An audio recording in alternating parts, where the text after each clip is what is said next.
So, dear friends, welcome to a first. Welcome to Aging While Black Live by Recording. We were challenged to have this really highly anticipated conversation with my dear sister, Elizabeth White. We had all kind of technology issues. We even circled back and continue to have those. And we were not going to be defeated in this. So we wanted to set aside time, record this conversation, and then make it available to you. To those of you who may be joining us for the first time, Aging While Black is a multifaceted platform that elevates the voices of Black elders by elevating their stories, perspective, and realities. We seek to create this co-learning and co-action around the systemic inequities faced by Black people and co-create policy and people-driven responses for a better today and tomorrow. And we are having these bi-weekly conversations with folks who are moving, shaking, thinking, acting in this space that makes a difference in the lives of Black elders. And that description is no more apt than for my dear sister, Elizabeth White. Elizabeth, welcome to Aging While Black Live.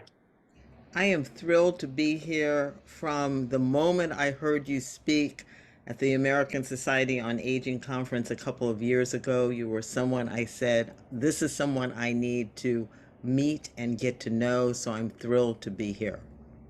So I'm going to tell just a bit of our business. After I spoke at the American Society on Aging, I was blessed enough to do the opening keynote, and there was a leadership reception, and I was sitting at the table, and this just stunning, stately Black woman with this powerful fro walked up to me and sat down at the table and said, "You are of my tribe." Right. And and our conversation and friendship began from Yes. there. And Yes. so Elizabeth, in the weeks leading up to our scheduled conversation, and even in the aftermath of that, we shared bits and pieces of your very impressive bio. We talked about you being an author of this really seminal book on aging, 55 and Faking Normal, where you talked about these circumstances that you would have never expected that were real at your life, to being one of being recognized as one of the 50 most influential voices in aging, to some of the innovative work that you are leading and doing now. And so we talked about all of this, but how would you introduce Elizabeth White to this community? So I'm someone who was doing really well until I wasn't. I have all the props and credentials, Harvard MBA, a master's from Johns Hopkins. I worked at the World Bank. Everything was just sort of moving along. I've been a C-suite executive. I've been an entrepreneur with a retail business in 3 states. And then the Great Recession hit in 2008-9. I had two really big consultancies. And what happens during a recession? There's a retrenchment, and I lost both of those jobs at the same time. Not even really worried. I had this background, was certain that I would easily find work again, and I did not. So this journey into the space of the economic vulnerability of older adults actually for me started there. I was not someone who expected to be here. And I wrote an essay describing what it's like to, sort of feel you're looking in at a world that is no longer yours. And that essay, thousands of people responded. And that's when I knew that what I was experiencing was not a singular, just me alone problem, that lots of us are landing here. And of course, it's a situation when they get a cold, we in the Black community get pneumonia. And I started to hear from lots of Black women who had been successful for many years, but then in their late 50s, things got dicey and looking out into the future, they had a precarious future. So that started me on this work of looking at the economics of aging and what can we do to help secure ourselves. Yeah, and you brought up a really important point that you received this volume of responses and interest, but kind of in the midst of all of that was also this voice from Black women Yes. that was resonating. One of the things that we talk about in Aging While Black is that it's important to talk about aging and all of the megatrends, but it is at that intersection of aging and race that we begin to discover things that are different and that are inherently our experience. Yes. Um, and so, what does this concept of aging while Black bring to mind for you? I think there are different things. One is, as a Black woman, we're dealing with the issues around gender discrimination, and we're dealing with race discrimination. And the impact of that is cumulative over a lifetime. And it shows up as less pay. So Black women, as a result of the wage gap, we lose over $1 million over the course of a career. So when you think about what can $1 million do? $1 million is a down payment on a house. It's college education for yourself and your children. It's an emergency fund. It's all kinds of things. It's also, we don't then have the retirement savings. We don't have the Social Security. So this cumulative effect leaves us in a vulnerable position in old age. And all of those stressors also mean that we often are facing health impacts as a result of the gender and race discrimination.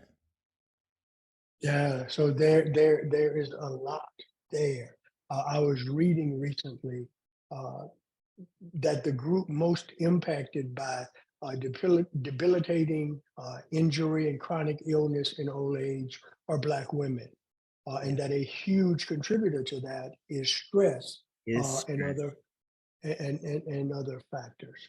So one of the things that I love about how you describe your work is you talk in terms of being an age solutions advocate.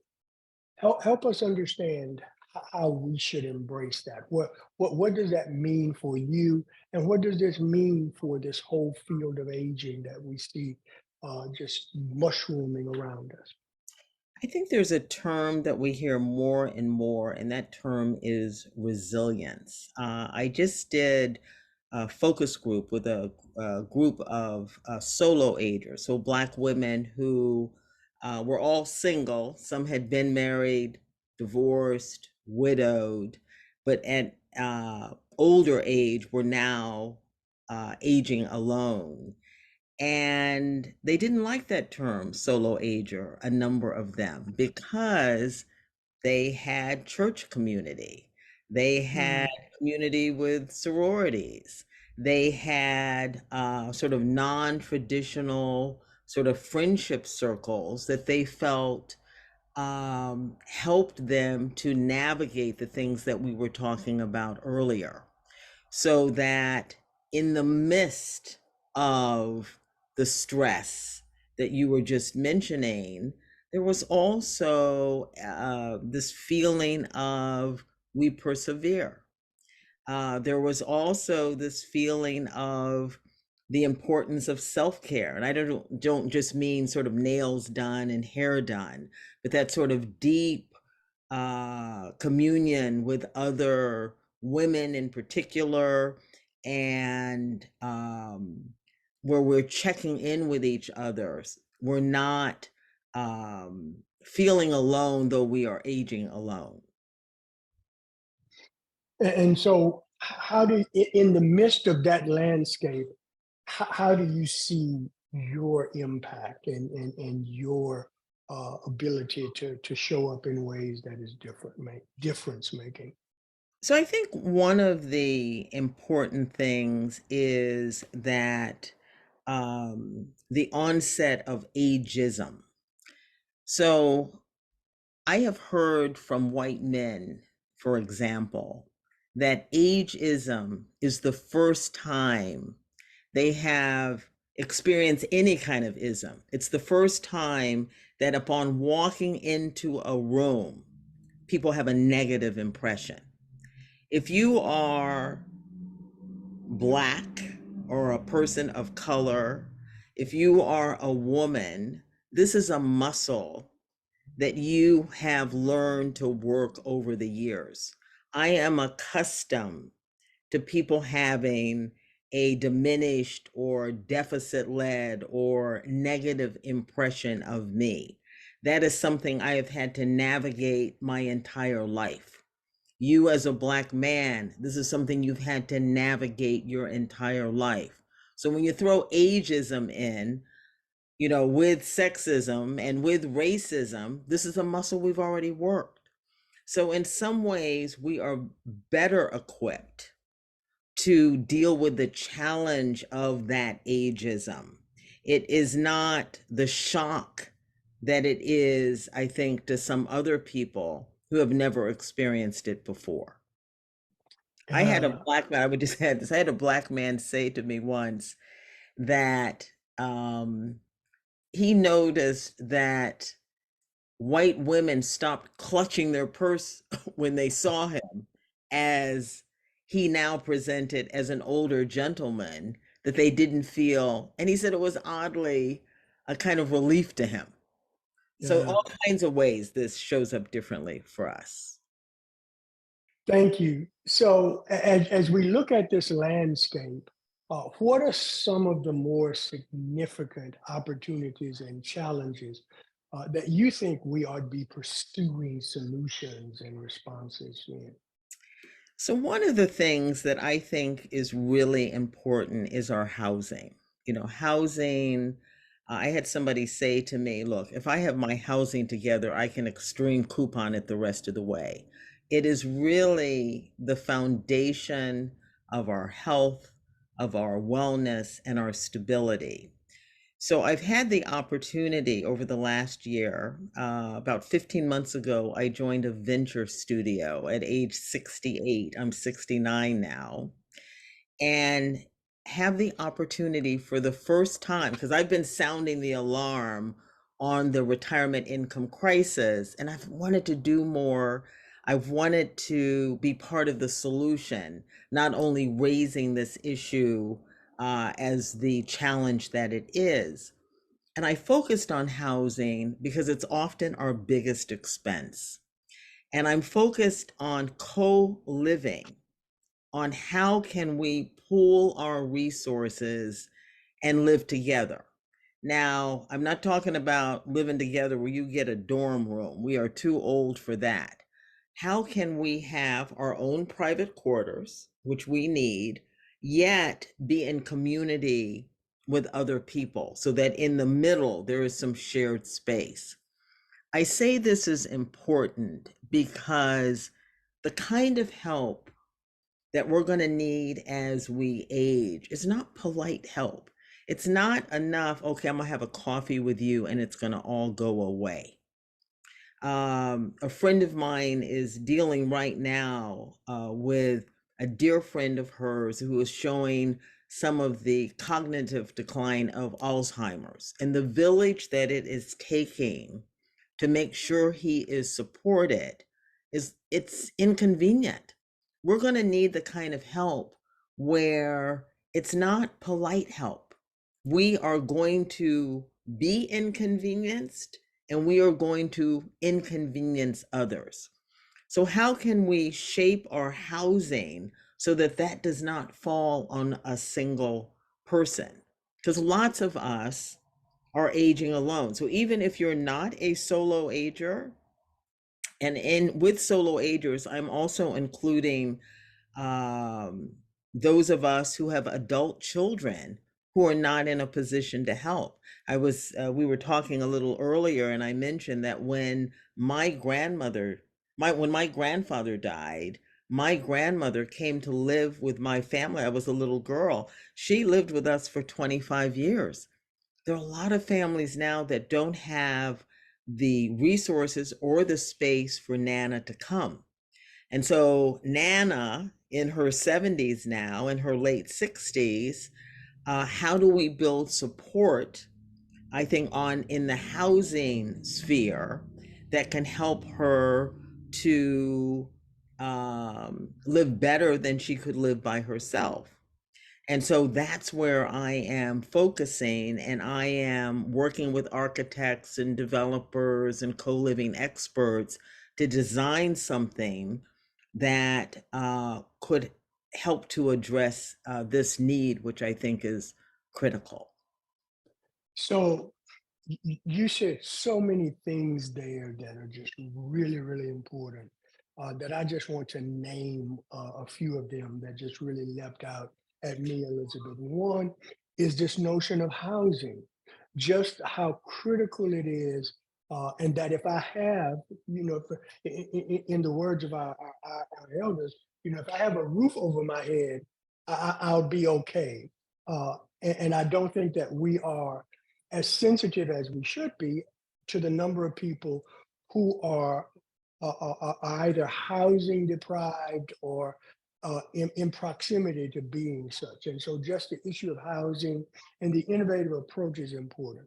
But you said a couple of other things that just really uh, are very, very real with me. One is it's not polite help that aging requires, uh, and that there is this village that needs to be in place, and that there is this inconveniencing, this reciprocal inconvenience. We are inconvenienced, and at some point or another, we become an inconvenience. Uh, and this resonated so much with me because uh, the most isolated population in the aging cohort are Black women. There are more Black women who live alone and who are in these situations. And so, thank you so much for sharing that work and those really important thoughts. Can I bring, there's sort of two things I want to talk about. The first is on this inconvenience piece. Part of it is the way we hold it. It is inconvenient because we're no longer accustomed to living in community and asking for and giving help. There are indigenous cultures where this would not be considered inconvenient.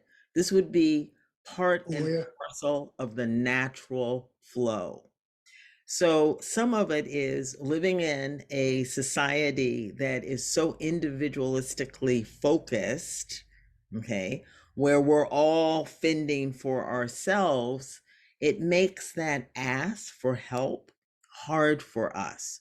We have not worked that muscle, and we haven't worked it either direction. Sometimes I remember a dear friend of mine and her husband died. And she said, "Oh, I got all these emojis. I got a bunch of text messages. Nobody showed up here with a lemon pound cake." It was, we're just in a different place. So I wanted to make that point on the way we hold inconvenience. We've got to get into this is part of the give and take, the flow of living. And then the other thing I wanted to say about housing, all the surveys say, when asked, my preference is to age in my own home. That's the preference. All the surveys say that.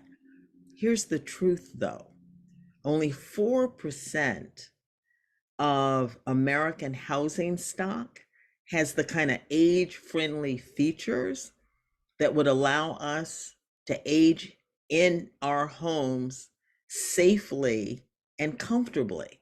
The steps, no bathroom on the first floor, you gotta walk up steps to get into the house. So often, even though that is our preference, that's not what is safe for us. That's not what is, how many places have we gone, the bedrooms now in the living room? Okay. Yeah. So when I was thinking of housing, I was thinking about if we can't age in our homes, can we at least age in the communities where we live? So I'm designing around that. So I had wanted to mention those two things. Please. Thank you so much. And I certainly look forward to following the trajectory of the work and the execution and the implementation and spreading the word. And so you are keenly aware that we identify Aging While Black as this movement building around these critical issues that center the voices of Black elders. W- What role do you believe such a movement could play in the current aging environment? I feel that kind of harking back to one of the things we were talking about earlier, the muscle that we have been working that leaves us with resilience, gives us insight and a perspective on ageism that I think others may not have. So that um, we, I believe, bring a different point of view to it. I hear less talk, for example, about invisibility. I hear, um,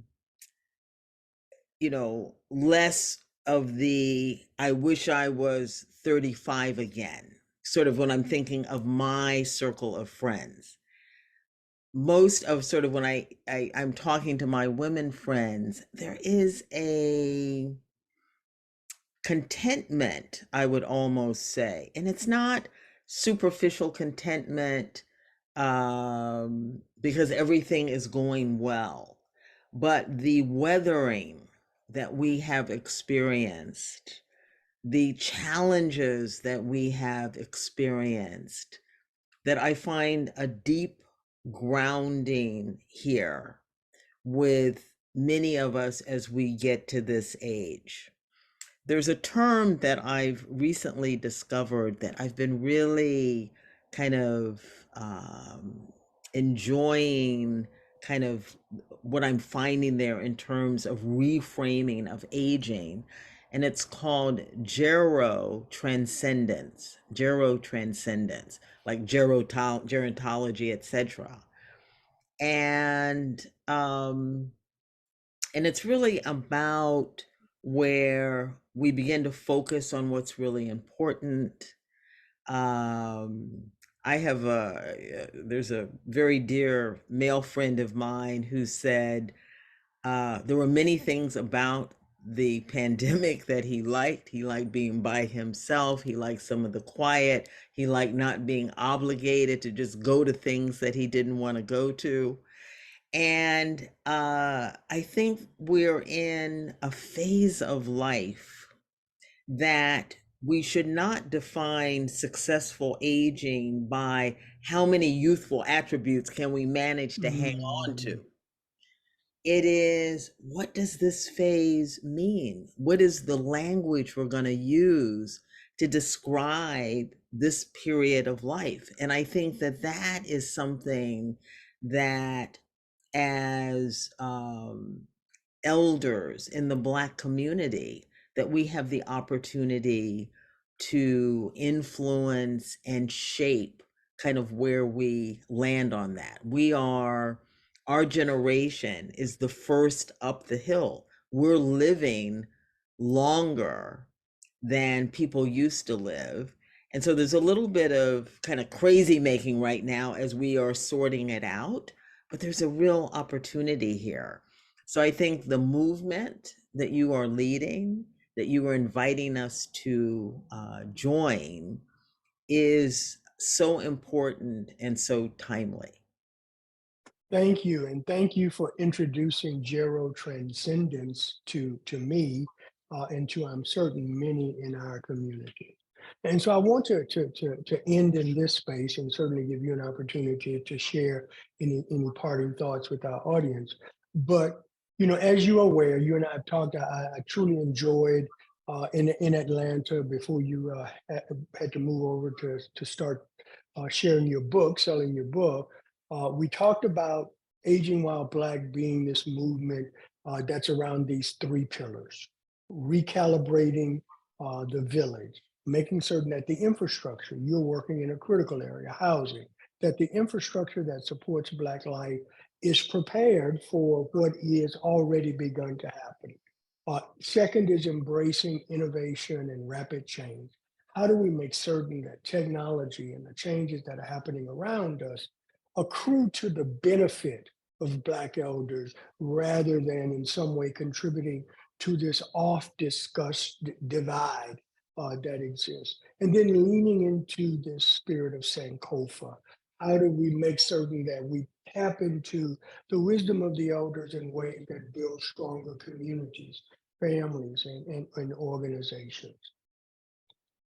If we were wildly successful, what would be your best hope for such a movement?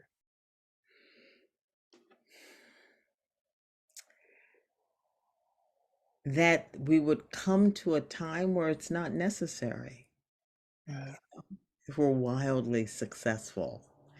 I think the pillars that you have described are essential.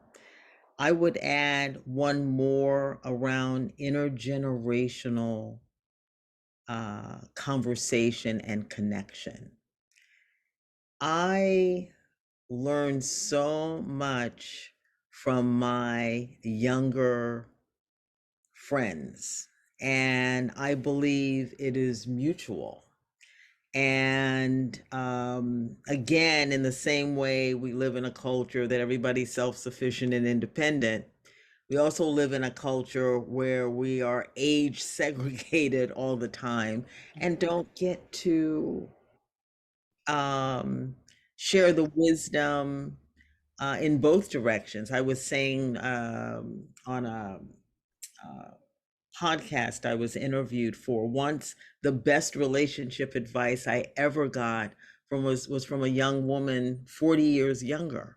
So us being open, us being curious, us being open to, as you said, the technology. I'm in as I mentioned, a venture studio. I'm not only the oldest one in the venture studio, I'm the oldest one in the company. Okay. And and I am, uh, every day there's a new challenge with the technology. We had one last week. And just, that doesn't mean I don't continue to try. It doesn't mean I don't continue to show up.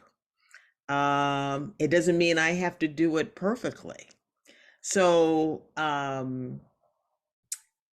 I think that not lumping us all together, because that's the other thing that sometimes happens when we talk about old age. Everybody over 50 is the same, and not. I think recognizing our unique experiences as Black people is so vital. And um, inviting younger people to sort of see this is not a wasteland, that we don't just fall off a cliff in old age, that this is a worthy and interesting phase that everybody is going to eventually pass through. So all of these are, to me, all of the things that need to be happening. And it's not enough to just have some sort of broad brush lens. We need to be acknowledging and honoring our own experiences as Black people in this country. They're unique. And that's what I think your movement is inviting us to do. And I so welcome. Well, thank you, and I welcome your embrace of the movement. I will share with you that I just did a snippet of the leaning into Sankofa, but it is not unidirectional. It is in these intergenerational relationships that allow and support the 20, 30, 40, 50 somethings to really show up and contribute and make a difference in the world. Yes. Any parting thoughts for these folks in as we wrap up this really rich conversation? So I would say that the name of my company that I'm creating, the co-living company, is called New Age, NUUAGE. I haven't announced it yet. You're not going to find it on social media or on the internet yet, but you will soon. Remember it. Sign up so that you can stay informed, and we're looking at the DC metro area first, where that would be the first site, but I think they can be everywhere. And I also want you to co-create this with me. I want your input. We're going to be doing focus groups and some other things, so stay tuned. Thank you. And thank you. And we certainly will use whatever elements of the Aging While Black platform that we have to share the information. Thank Elizabeth White, thank you so much for honoring us with your presence and your wisdom. Certainly enjoyed this conversation with you, as I'm sure everyone who will watch. And so now you understand why it was so important to us to have this conversation with Elizabeth White. And so much gratitude. Thank you, my sister, and we will be staying in touch. Yes. Thank you.